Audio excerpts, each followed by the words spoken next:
शिव जी कहते हैं डरो मत, डराओ मत, अभय मुद्रा दिखाते हैं, अहिंसा की बात करते हैं, त्रिशूल को जमीन में गाड़ देते हैं। और जो लोग अपने आप को हिंदू कहते हैं वो 24 घंटा हिंसा हिंसा हिंसा, नफरत नफरत नफरत, असत्य सत्य असत्य।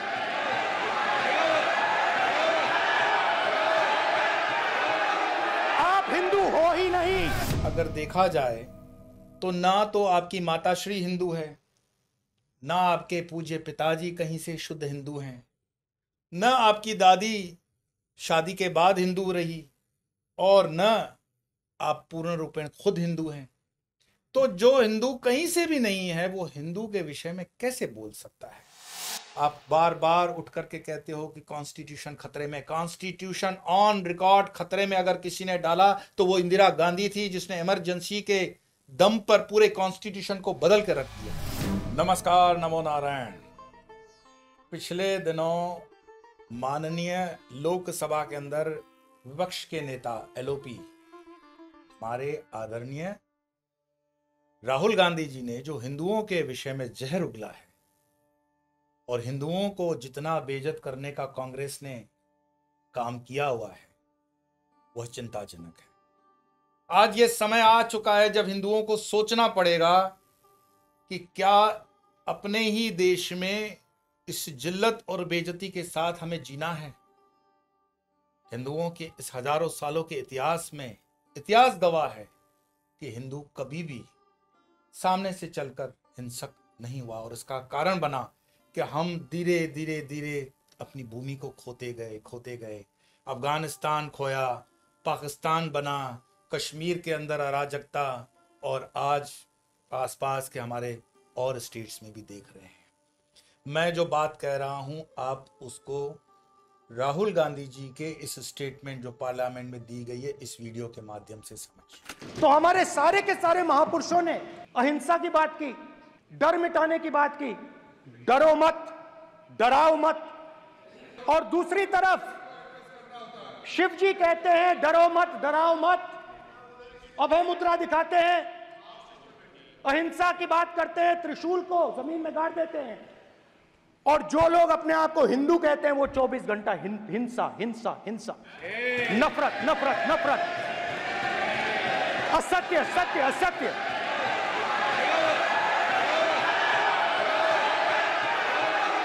आप हिंदू हो ही नहीं। तो आपने देखा कि हमारे Rahul Gandhi leader of opposition, एक गरिमामय ये पोस्ट है, जवाबदारी की पोस्ट है, उस तरह में उस पोस्ट पर आकर के ये हल्की बयानबाजी करना, हिंदुओं के सेंटिमेंट्स के साथ ये खिलवाड़ करना सिर्फ तुष्टीकरण की नीति है, इससे ज्यादा कुछ भी नहीं। और हिंदुओं के विषय में मैं पूछूं, राहुल जी आप क्या जानते हो? आप हिंदुत्व के बारे में कितना जानते हो? क्योंकि अगर देखा जाए तो ना तो आपकी माताश्री हिंदू है, ना आपके पूज्य पिताजी कहीं से शुद्ध हिंदू हैं, न आपकी दादी शादी के बाद हिंदू रही, और न आप पूर्ण रूपेण खुद हिंदू हैं। तो जो हिंदू कहीं से भी नहीं है वो हिंदू के विषय में कैसे बोल सकता है? अरे कपड़ों के बाहर कोई जनेऊ पहन ले तो वो हिंदू हो जाएगा, और ऐसे ही बस वोट बटोरने के लिए त्रिपुंड लगा दोगे तो हिंदू हो जाएगा। और हिंदुओं पर बोलने को आपके लिए किसने ये तय किया कि हिंदू और हिंदुत्व पे आप बोलोगे? आप राजनीति को राजनीति करो, लेकिन हिंदुओं के स्वाभिमान के साथ ये समय नहीं है खेलने। मुझे आपके इस स्टेटमेंट को देखकर तमाम लाखों हिंदुओं को आज याद आए होंगे हमारे पूज्य बाला साहेब ठाकरे जी। बाला साहेब ठाकरे जो हिंदू हृदय सम्राट माने जाते हैं, आप उनके शब्दों को सुनिए। मेरे में और आरएसएस में एक ही फ़र्क है, जैसे कि शिवसेना और आरएसएस में, कि मैं हिंदुओं में मिलिटेंसी चाहता हूँ, आनी चाहिए। ये लाठी काठी की बात नहीं हो सकती। यानी कि देश के हित के बारे में मैं बोल रहा हूँ, कोई दंगा फसाद करने का सवाल नहीं है, मगर देश की कोई हिफाजत होनी चाहिए। तो मैं हमेशा आगे का देखता हूँ। तो आगे मुझे ऐसा लगता है कि एक कोई यादव युद्ध आने वाला है, आएगा ही आएगा। तो हिंदू को हिंसक कब होना चाहिए और कितना होना चाहिए? अरे मैं तो कहता हूं हिंदू अगर अहिंसक भी हो गया ना तो गाय माता के गौमूत्र से नहला देगा आप लोगों को, और वो गौमूत्र की इतनी बाढ़ होगी कि इसमें से निकलना मुश्किल हो जाओगे। ये अहिंसा का मार्ग है। तो हिंदू को बदनाम करना, हिंदू को बेइज्जत करना बंद कर। और हिंदुओं के साथ आप कांग्रेस ने बरसों बरसों से ये कांड किया हुआ है। याद करें कि जब सोमनाथ जी के मंदिर की प्राण प्रतिष्ठा हो रही थी उस समय भी राष्ट्रपति डॉक्टर राजेंद्र प्रसाद जी को पंडित नेहरू ने जाने से रोकने का पूरा प्रयास किया, क्योंकि आजाद भारत के अंदर हिंदू स्वाभिमान का या हिंदू स्वाभिमान के उस प्रतीक सोमनाथ मंदिर का खड़ा होना नेहरू को पसंद नहीं था, क्योंकि नेहरू अपने आप में कहीं भी एक हिंदूवादी नेता खुद को नहीं कहलाते थे, और नहीं वो किसी और आस्था को भी वो वेरीफाई कर पाए। वो तो एक एथियस्ट टाइप जीवन जिए। मैं उस विषय पे नहीं जाऊंगा, वो राजनीति हो जाएगी। लेकिन मैं एक प्रश्न पूछूं, ये आप हिंदू तय करें कि आज भी जो अमरनाथ की यात्रा चल रही है उस अमरनाथ की यात्रा में 80,000 फौजी जो खड़े हैं, अगर हिंदू हिंसक होता तो फौज हिंदुओं की सुरक्षा में खड़ी होती या उस तरफ खड़ी होती? ये हिंदू निर्माल्य जैसी कौम हो गई है जिसे आए गए नत्थु खेरे आकर के कह देते हैं कि हिंदू ये हिंदू वो, हिंदू को कोई भी गाली दे दो, हिंदू को कुछ नहीं। क्या हमने कभी सर तन से जुदा वाली वाणी का प्रयोग किया? नहीं। अरे सर तन से जुदा तो शांति दूतों की भाषा है। आपको वो शांति दूत बड़े प्रिय लगते होंगे, क्योंकि माइनॉरिटी का तुष्टीकरण और उस वोट पे आपकी जो बुरी नजर है उसका ध्रुवीकरण आप बहुत अच्छा जानते हो। और आपके जो ये संस्कार मिलावट वाले हैं कि कभी इटालियन संस्कार ले लिए, कभी भारतीय संस्कार ले लिए, इसमें कहीं पे भी प्योरिटी आपको ये अलाउ नहीं करती है कि आप हिंदुत्व और हिंदू के ऊपर कोई स्टेटमेंट करो।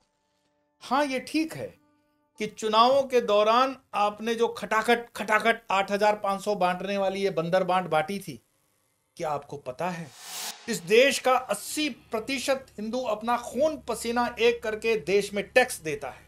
80% हिंदू यहाँ का जो टैक्स पेयर है, उनके पैसों से आपको जो सैलरी मिलती है ना पार्लियामेंटेरियन की, वो हिंदू 80% टैक्स पेयर की कंट्रीब्यूशन है। आपका जो बंगला है उस बंगले का बिजली बिल है, आपका जो फोन है, आपका घूमना फिरना, ये प्रोटेक्शन, ये एसपीजी कवर, ये गाड़ी कमाई हिंदुओं की 80% हिंदुओं की जनसंख्या की टैक्स का नतीजा है। और जिस दिन हिंदू वास्तव में हिंसक हो जाएगा और मात्र अपने टैक्स के हिस्से का अगर दागा खींचना शुरू किया ना, तो आपके तन के सारे कपड़े उतर जाएंगे, नंगे हो जाएंगे आप। सर तन से तो जुदा नहीं हो जाएगा, लेकिन हाँ, तन से कपड़ा जुदा हो जाएगा। ये 80% हिंदू जनता जो डायरेक्ट इनडायरेक्ट टैक्स देती है, सुबह से उठते हुए दूध से प्रारंभ करती है और सोते हुए मच्छर अगरबत्ती तक, मरते हुए कफन के कपड़े तक टैक्स देती है। 80% हिंदुओं की टैक्स से ये जो नेता पल रहे हैं, ये नेता हिंदुओं के मानदंडों पर प्रहार करते हैं। ये सावधान हो जाएं, क्योंकि राजनीति एक अलग विषय है, धर्म अलग विषय है। राजनीति को आप धर्म से जोड़ करके मत चलो। राजनीति को मार्ग दिखाने के लिए धर्म होना चाहिए, धर्म में हम राजनीति आने नहीं देते हैं। तो सावधान। पार्लियामेंट में इस तरह की लूज टॉक आपको क्या साबित करती है? आपके पिछले 10 सालों के अंदर जो मीडिया ने आपके लिए नैरेटिव बनाया पप्पू वाला, मैं उस चीज पे नहीं जाऊंगा, लेकिन आपको बहुत अच्छी रिस्पेक्टेबल पोस्ट मिली है, उसका सदुपयोग करें। देश के युवाओं को मिसगाइड करना, भटकाना, अराजकता पैदा करना, ऐसे मुद्दों को उठाना जो राष्ट्र की गति को दुर्गति में ले जाएं, ये शोभा नहीं देता। और साथ में जो आपके और भी पार्टियां हैं जो आपको साथ सहकार देती है, उनको विचार करना पड़ेगा कहीं आप उन पर बोझ न बन जाए। आपने कह दिया कि शिव जो है हिंदू धर्म का महापुरुष, कहीं आपके उसमें उल्लेख आता है। भाई, मैं हाथ जोड़कर आपको विनती करूं, शिव जी हिंदू धर्म के महापुरुष नहीं, महादेव हैं, देवादिदेव महादेव हैं। क्या जानते हो आप शिव जी के बारे में? और अगर आप अपने आप को शुद्ध हिंदू कहते हो तो मेरी आपसे करबद्ध होकर के विनम्र प्रार्थना है, आप एक बार बिना देखे हनुमान चालीसा पढ़ के दिखा दो बस। मेरे तो 3री 4थी क्लास का बच्चा भी हनुमान चालीसा खटाखट बोलता है, खटाखट। दुर्गा चालीसा खटाखट।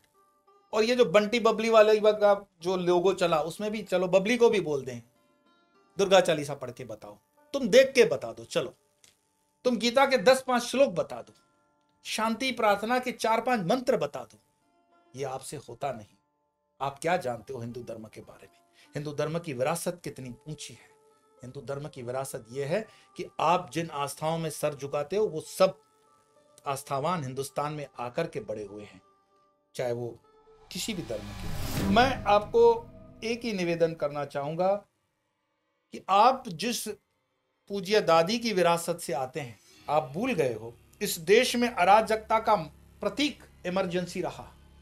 आप बार बार उठ करके कहते हो कि कॉन्स्टिट्यूशन खतरे में। कॉन्स्टिट्यूशन ऑन रिकॉर्ड खतरे में अगर किसी ने डाला तो वो इंदिरा गांधी थी, जिसने इमरजेंसी के दम पर पूरे कॉन्स्टिट्यूशन को बदल कर रख दिया।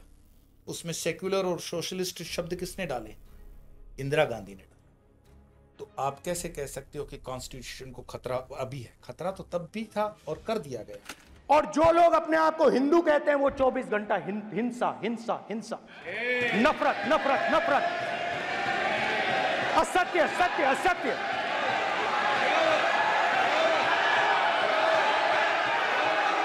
आप हिंदू हो ही नहीं। आप कहते हो कि भाजपा हिंदूवादी पार्टी है और हिंदू जो है वो हिंसक है और हिंदू हिंसक है इसीलिए वो दंगे करता है। भाई भाजपा तो आई है 2014 से। मैं उसके पहले वाले कुछ दंगे आपको याद करवा दूं। 1984 में जो सिख दंगे हुए, उस सिखों को जो नरसंहार किया गया कांग्रेसियों के द्वारा, क्या आप भूल गए हो? कांग्रेसियों ने इस देश पर जितना जुल्म किया है धर्म के नाम पर, कभी वो मुसलमानों को बरगलाते हैं, कभी सिखों को बरगलाते हैं, कभी क्रिश्चियनों को बरगलाते हैं। तो ये 84 के दंगे सिखों के, कांग्रेस के नाम पर, कांग्रेस के माथे पर कलंक है। फिर इसके अलावा भी आपके नाम पे कई दंगे हैं, मतलब कांग्रेस के नाम पर। 1989 में बागलपुर दंगे, ये कांग्रेस की देन है।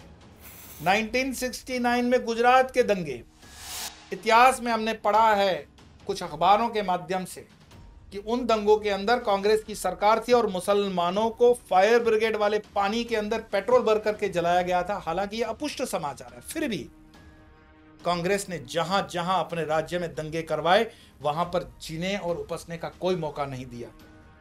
1992-93 मुंबई के दंगे, आप आगे चलोगे 1990 में इन्हीं पंडितों को कश्मीर के अंदर से जब निकाला जा रहा था और मस्जिदों के मीनारों से घोषणाएं हो रही थी, कांग्रेस उस वक्त क्या कर रही थी? हिंदू को मरवाना, हिंदू को जलील करना, हिंदू धर्म पर बारंबार कुठाराघात करना और उनको आतंकवाद से जोड़ने का पूरे प्रयास आपने हर बार किया है। आपके मुख से हमेशा जहर ही निकला है। हिंदुओं के प्रति आपके मन में न कभी सम्मान था और न कभी आपने उस सम्मान को दिखाया। 2012 के असम के दंगों में भी ये चीज बाहर आई थी। मैं कहता हूं तुष्टीकरण की एक सीमा होती है। आपके यूपीए दूसरी यानी यूपीए 2 में जब मनमोहन सिंह प्रधानमंत्री थे, उस वक्त आपकी माता श्री सोनिया गांधी जी की नेशनल एडवाइजरी कमेटी एनएसी ने एक बिल पेश किया था, वो ड्राफ्ट किया था उस बिल को, और नाम दिया था prevention of communal and targeted violence. ये हर्ष मंदार जिसका ब्रेन पूरा उसमें लगा हुआ था, जिसमें हिंदुओं को रौंद लेने की पूरी व्यवस्था की गई थी। बाकी इतिहास के पन्नों को अगर आप देखेंगे, इमरजेंसी के दौरान आपके खानदान के संजय गांधी ने दिल्ली के अंदर जिन जोपर पट्टियों को खत्म नस्ते नाबूद किया, वो मुसलमानों की जोपर पट्टियां थी। नसबंदी जो जबरदस्ती से करवाई गई थी, ऐसे आरोप लगे कि कांग्रेस ने वो नसबंदी मुसलमानों की जबरदस्त करवाई थी। आप कहते हो हिंदू हिंसक है? नहीं, कांग्रेस हिंसक थी, हिंसक है। और आपके इन भाषणों से आज भी आप उस जहर को उगल कर साबित कर रहे हो कि आप क्या अंदर से सोच रखते हो। वैसे इस पूरे आपके भाषण को देखें तो हाल ही में एक बाटला हाउस एनकाउंटर का मुद्दा भी आया था, जिसमें आपकी माताश्री रो रो के रोके रही थी कि कुछ मुसलमान मारे गए जो कानून की दृष्टि से आतंकवादी थे। लेकिन उस बाटला एनकाउंटर के अंदर एक decorated police officer Mohanlal ji को जब गोली लगती है और वो शहादत को प्राप्त होते हैं, उनके लिए आपके मन में कोई ना तो शब्द थे, और ना तो कोई आपकी श्रद्धांजलि हुई होगी, क्योंकि वो हिंदू था। हिंदुओं के प्रति आप इतनी नफरत करते हो, इतनी नफरत करते हो कि आपको राम भी काल्पनिक लगता है। आपकी पार्टी कांग्रेस ने सुप्रीम कोर्ट के अंदर ये कह दिया कि राम जो है वो फिक्शनल कैरेक्टर है, और उसमें कई आपके वकील भी जुड़ गए इसमें।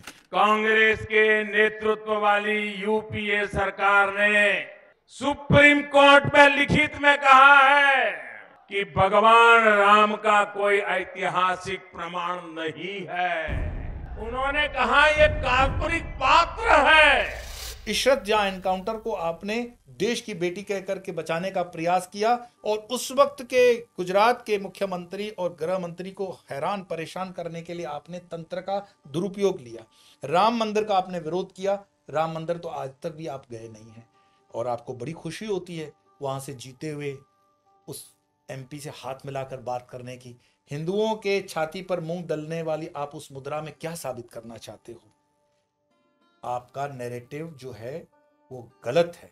ये नैरेटिव आपको कहीं पे भी कामयाबी की ओर नहीं ले जाएगा, हिंदुओं का प्रिय नहीं बनाएगा। इस तरह की छीछड़ी और ओछी राजनीति से पूरे कांग्रेस पार्टी को सावधान होना चाहिए, और मणिशंकर जैसे सांपों से भी आप सावधान हो जाओ। आप कुछ गलत सजेस्ट करने वाले अपने सलाहकारों से गिरे हुए हैं। आप हिंदू शास्त्रों का थोड़ा बहुत अध्ययन करें, हिंदू परंपराओं का थोड़ा जानकारी लें, तो आपको पता पड़े कि आप इस देश में सुरक्षित हैं मात्र इसीलिए क्योंकि 80% हिंदू आपकी सुरक्षा की गारंटी देता है। बाकी आने वाले दिनों के अंदर इस तरह का आपका रवैया अराजकता ही फैलाएगा और देश को तोड़ेगा। मेरा आपसे करबद्ध होकर के निवेदन है कि लीडर ऑफ अपोजिशन की गंभीर जो ये पदवी है, इसका आप न्यायोचित तरीके से वर्तन करेंगे और अपनी वाणी को ठीक से प्रयोग करेंगे। जरूरत रही तो फिर आपसे हम मिलेंगे। तब तक के लिए नमो नारायण।